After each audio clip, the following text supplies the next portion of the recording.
Welcome into a Friday edition of Bet. I am Doug Kezirian alongside Erin Dolan. We are all still trying to process the carnage of the NBA draft betting and really just kind of pick up our jaws off the floor and process it all. We'll get into so much with the action this weekend, particularly Game 5 of the Stanley Cup Final. But Erin, I just want to get your overall reaction for the last maybe 12 hours leading up to the draft yesterday and the fluctuation of the number one pick odds. I mean, it was just absolutely wild. There's nothing else I could really say but that. I mean, at one point, we had Paolo Banchero. I'm always messing up his last name there. He was minus 200, ended up by mid-afternoon plus 450. So that, of course, came after that Woj tweet, which honestly, it's his job to then go on and tell us what he's being told. He was told that Jabari Smith would be going number one overall. Obviously, the market overreacted, and as they thought they should, considering they were trying to just take that inside information, which is not available just to the normal betting public, and use that and kind of factor it into the market. But of course, unfortunately, it did not work out in the book's favor last night. Well, yeah, I mean, that's what makes this so exciting, all things betting, because this is like the equivalent of what was the Clippers came back from 40-something down to the Wizards. And it's like there's only so much we can learn when performing a betting autopsy. This is just one of those things where there's so much information out there, but sometimes, like in this case, the Orlando Magic didn't even bring in Banchero for a formal workout, and they had the number one pick. No need to get cute and keep your cards close to the vest because you are number one, not number two or three, but it was fascinating how it all unfolded. That's why we love sports. Everything is unpredictable, even the draft, when there's such a pipeline of information out there. So sportsbooks already getting after it with all these rookies. Caesars posting Rookie of the Year odds, and Banchero is up as one of the co-favorites with Jabari Smith, who actually slipped all the way to 3. So they're plus 350, and obviously a lot of usage expected them. Jaden Ivey, a little bit of a surprise, falling to 5. He and second overall pick, Chet Holmgren, both plus 550. Ben Mathurin, who went 6 to Indiana, could be on a playoff team. The top 4, maybe not so much, or top 5 in this betting menu. But that's what makes it so interesting, because last year, Scotty Barnes was the Rookie of the Year. Solid starter on a playoff team, not necessarily high volume of usage from a lottery team. Erin, any value out there it catches your eye in the Rookie of the Year odds? We make a great point bringing up Scotty Barnes, because that wasn't somebody that was, heavily favored before the start of last season. Then he went on to win it, but his odds really fluctuated throughout the entire year. So he was 11-1. Around Christmas time, he was plus 275. Then he shot back up to plus 800 as Evan Mobley was moving down the board. So really, yes, there's value in this market when you look at it right now, but so many things can happen come next season. And I really think the odds fluctuate a ton in this market because a lot of things come down to usage. You mentioned a playoff team, and then on top of that, can the player actually stay healthy for the entire season? So I think if you're trying to attack this market and finding value, I would really wait until maybe closer to the season, even during the season, to really see how teams are going to use these players.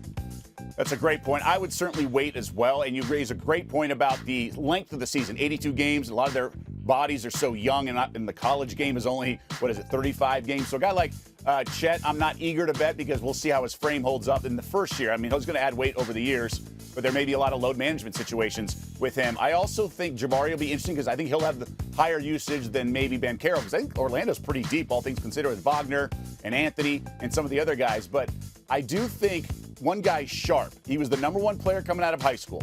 He's now on Portland. He could follow the Scotty Barnes mold of solid player, maybe starter on a playoff team. Portland went out and got Jeremy Grant.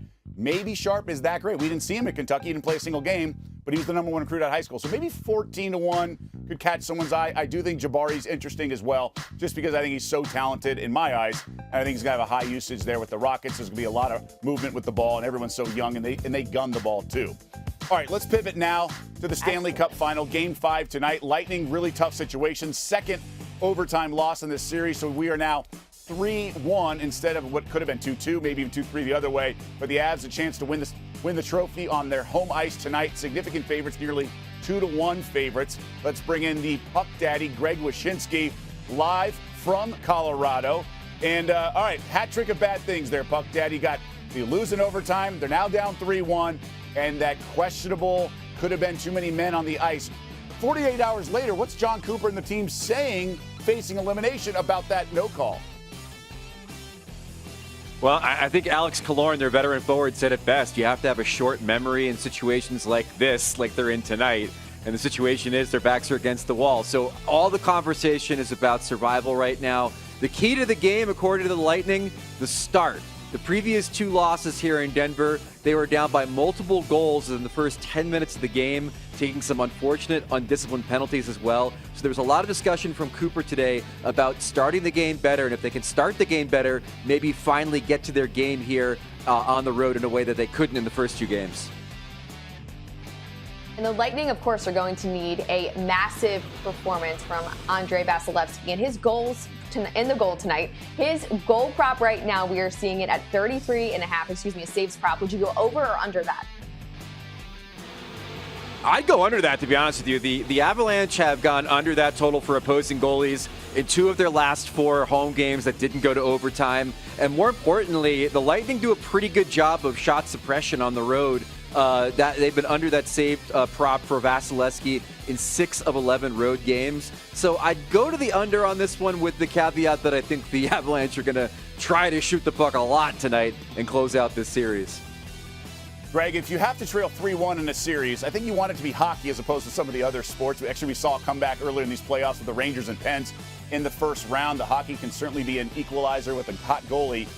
For tonight, Avs are minus 190 on their home ice, total of 6. Any play you like here?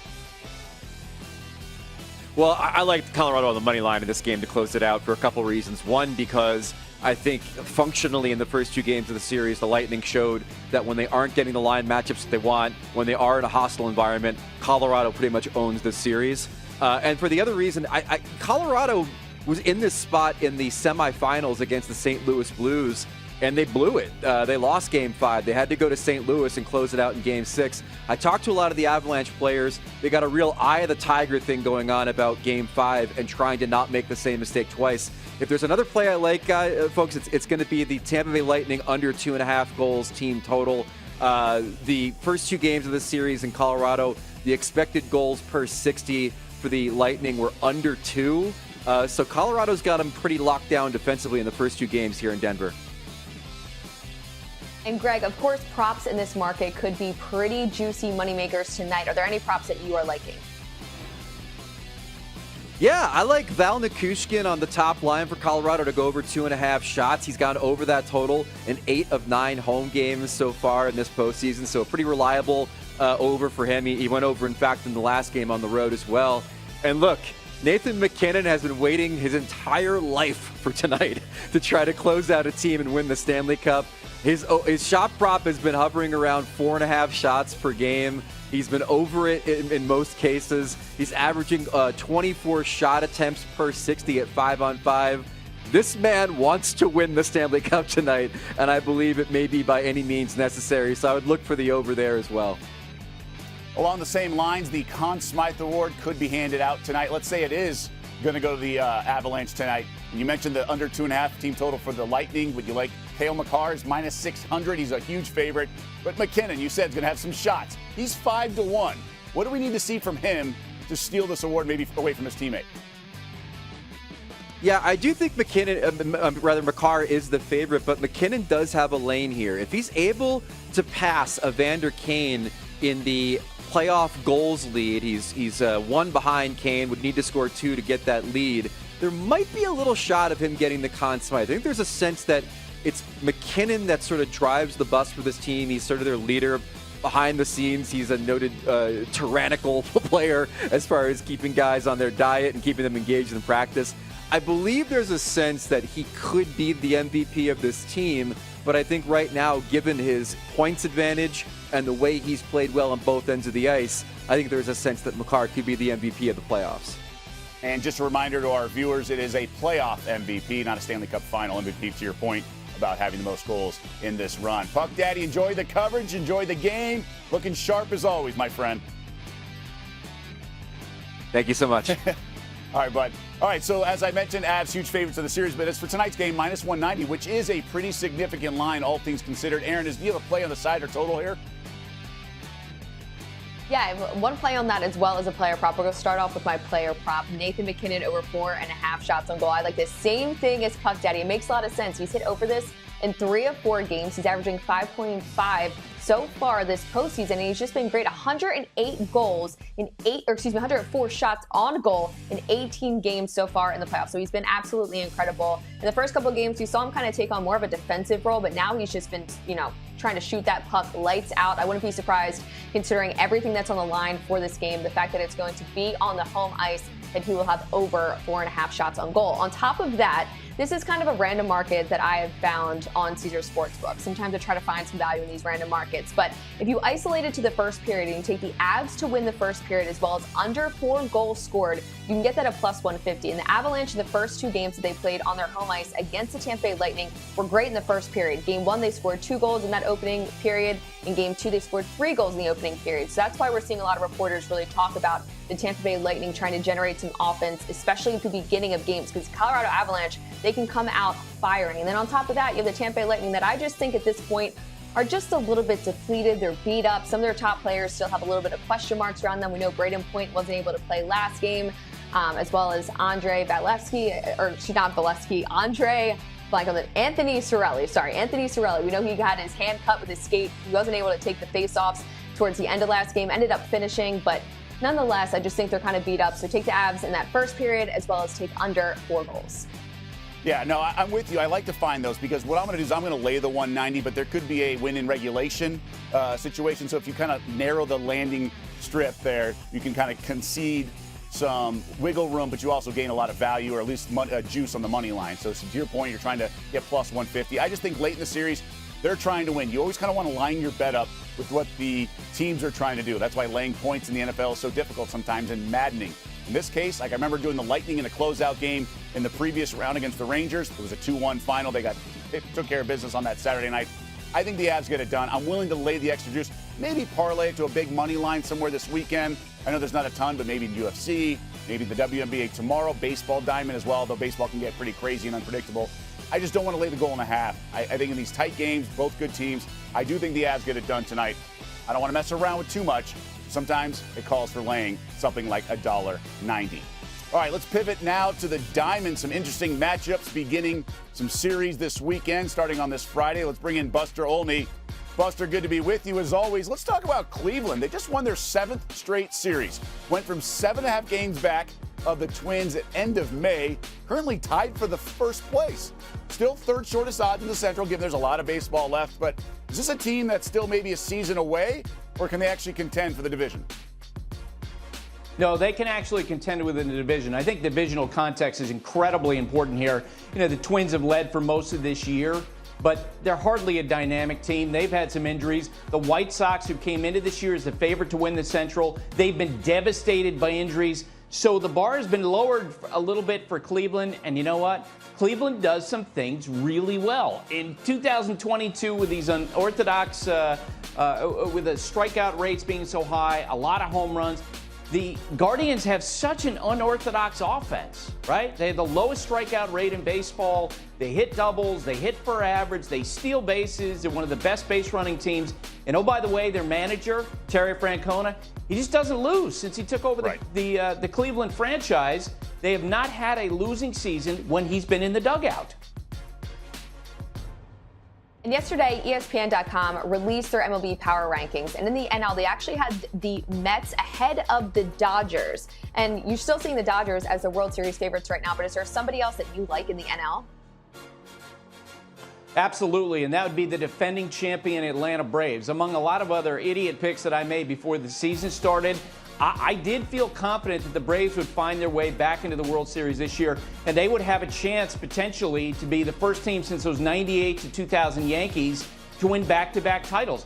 They're putting it together as they go along here, calling up Michael Harris II to play center field, improve their defense, putting Spencer Strider in the number 5 spot in their rotation, seeing Ronald Acuna Jr.'s knee gain health as the season goes along. And we know this.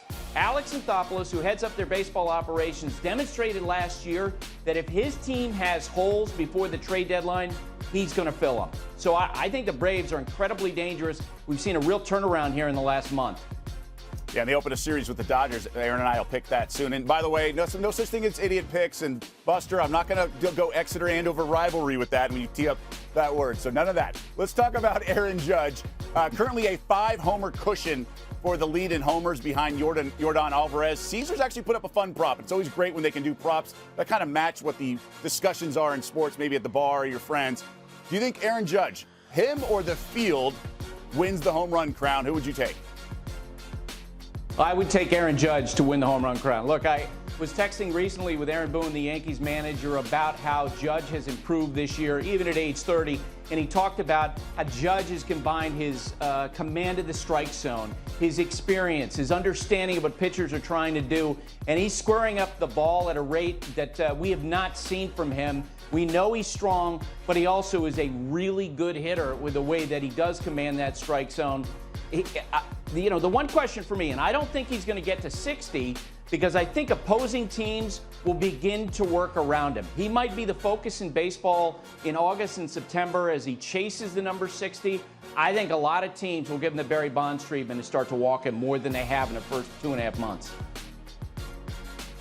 And staying with the Yankees, when a team starts off cold or hot, either way, we love to react. But the Yankees, they're on pace for 120 wins. Do you think that they could break the mark of 116 wins this season? No, I don't think so. And I covered the team in 1998 when they won 114 in the regular season and then 11 more in the postseason for 125 wins. There is a long way to go for this team in terms of injuries, in terms of the roller coaster nature of a regular season. In 1998, that team slumped in the middle of September to the point that Joe Torre, their manager, was screaming at the players after a game at Tampa Bay saying, look, you can't just turn it off and on like a light switch. And then when they got in the American League Championship Series, they were down 2-1 to Cleveland. And there was near panic in New York. They eventually got to the finish line, but I think that really shows how far the 2022 Yankees have to go before we talk about them being one of the all-time great teams. Yeah, and everything's going right. They have 7 home losses all season. There's got to be some regression and only a 4-win cushion on that rate. I want to go back to Aaron Judge. Obviously, you're plugged into all things baseball. His arbitration hearing earlier today, how likely is it that we see him in pinstripes next season? Yeah, and he settled that just before it went in. He actually turned down a settlement offer a few days ago at the midpoint. They added a couple of incentive clauses late, and so they worked it out. From the perspective of the Yankees and Aaron Judge, you hope that keeps the relationship going forward. But, Doug, you've seen this in the past. All it takes is one owner when a player goes into free agency where even a long-standing star like Aaron Judge is with the Yankees can move to another team. This situation is reminding me a lot of what happened with Albert Pujols and the Cardinals. 2011 ends, he becomes a free agent. Artie Moreno jumps in, makes a huge offer for the Angels, and Albert leaves. I think there's some chance that this happens because the Yankees typically in the past, we saw this with Robinson Cano, they don't deviate that much off of offers. They offered him $213.5 million in the spring. I think Judge has gotten to a point where he's checking all the boxes. He's going to wind up with a $300 million contract. I don't see the Yankees giving it to him. I don't know if that's the Giants who do it, maybe the Cubs, maybe the Mets. But I think he's going to land someplace else. Wow, that would be certainly huge, just given he's left such an imprint there, and the Yankees always known for deep pockets. This isn't a star on a small market team, so to be continued there. Buster, as always, thanks so much, and I'm sure we'll be revisiting the Yankee discussion throughout the season plenty of times. Thanks, guys. All right, so the Yanks short home favorites here at the stadium. That's because Justin Verlander is going for the Astros. Verlander in the Cy Young discussion in the American League. Yanks minus 130 with Severino on the bump. Aaron, any play for you here?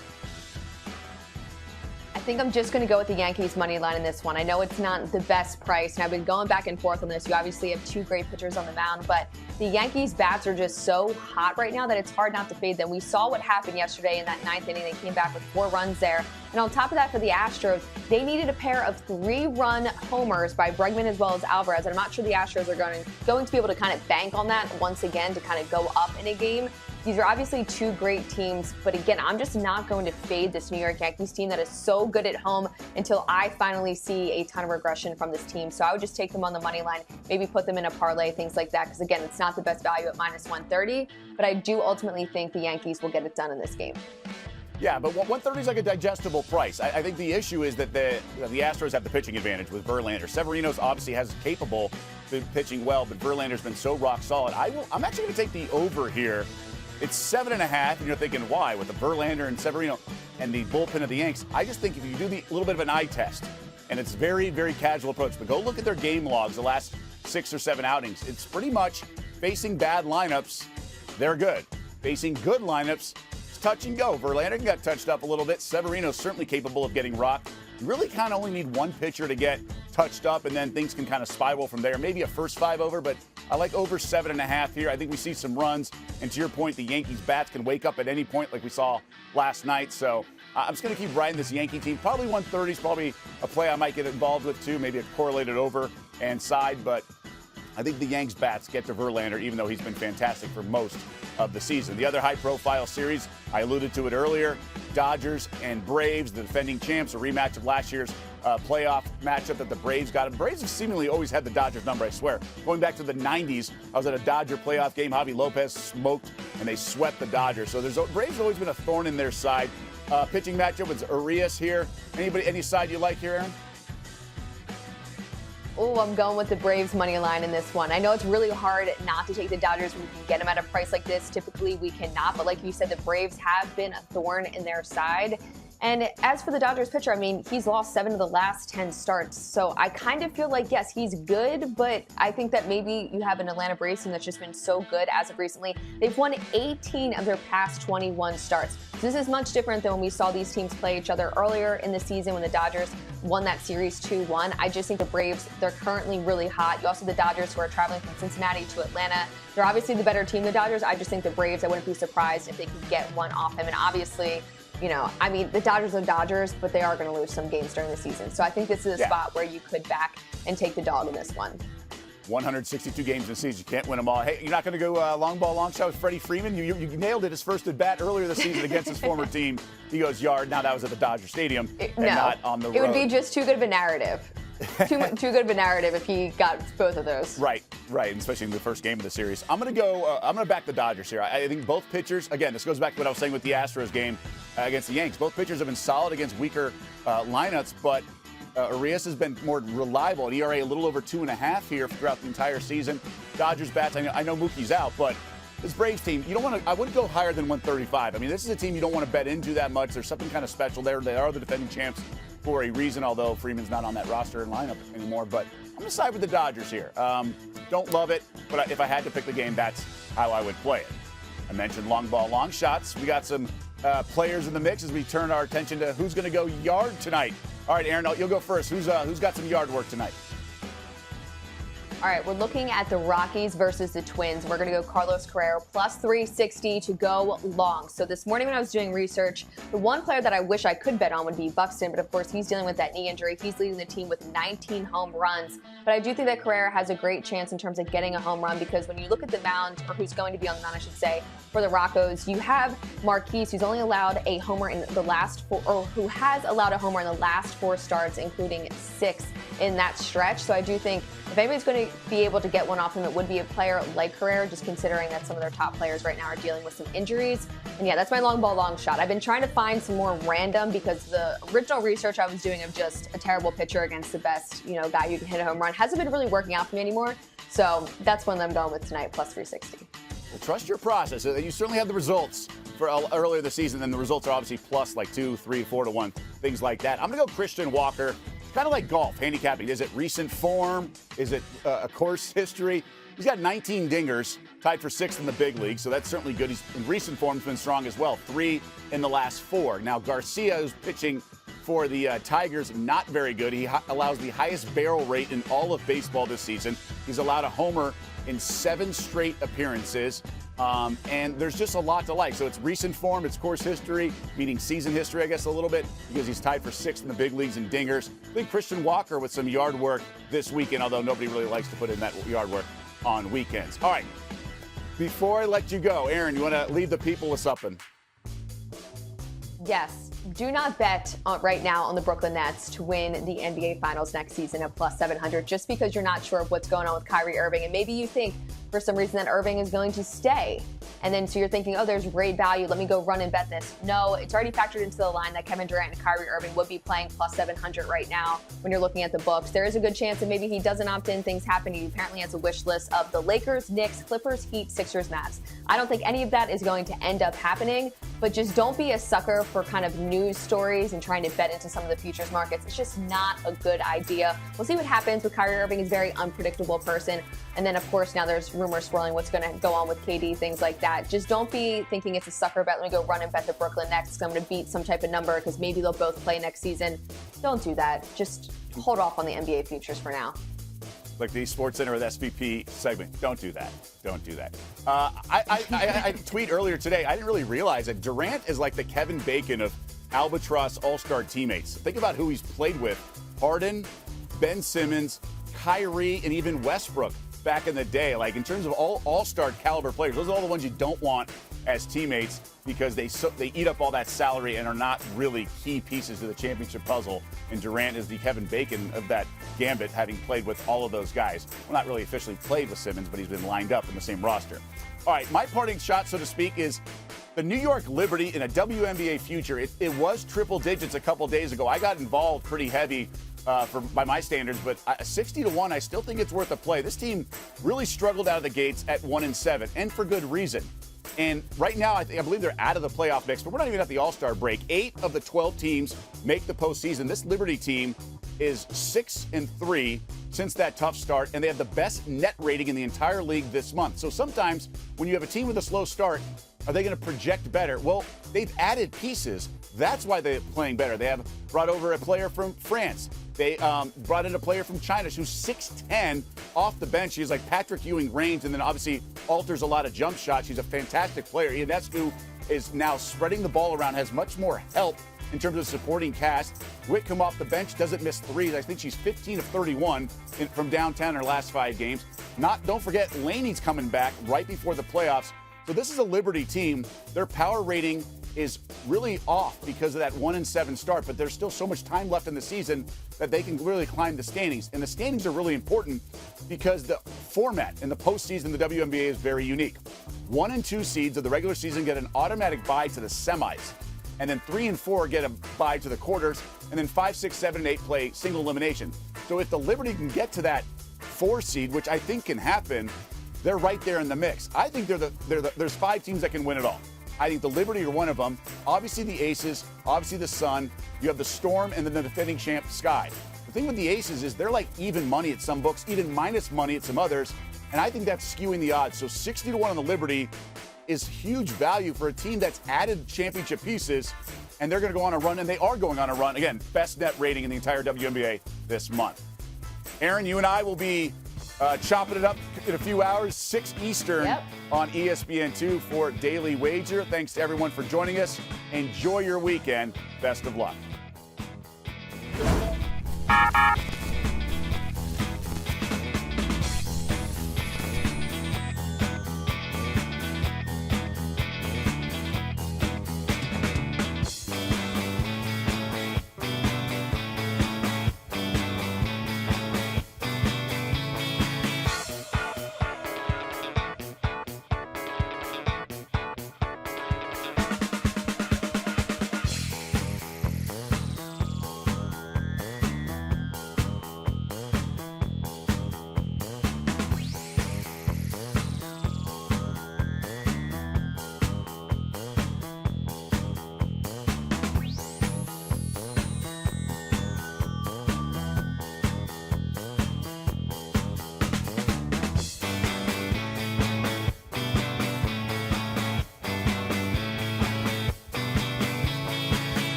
Cool. And these are supposed to be like 45 seconds to a minute?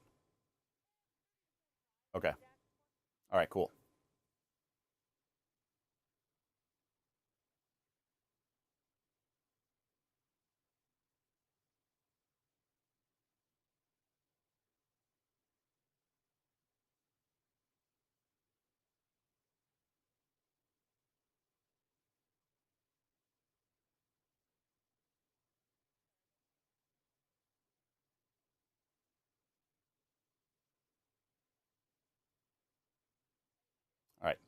5, 4, 3.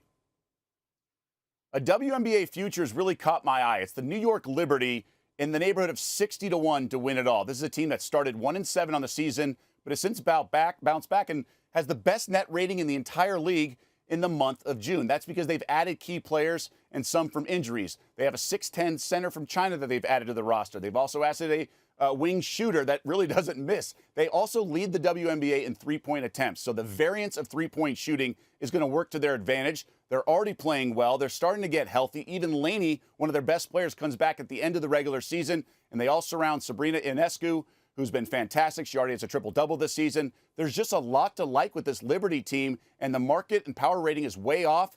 I think they're one of 5 teams that can legitimately win the title, so it's 60-1. I have to grab a piece.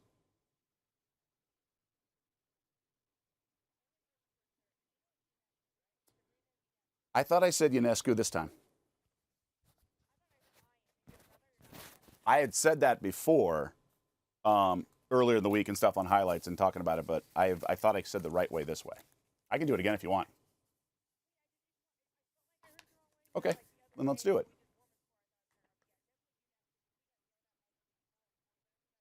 Okay, so it's Ionescu or Ionescu? Ionescu? Okay, Ionescu. Do you want me to do it again? Okay. Sure. Right. 5, 4, 3.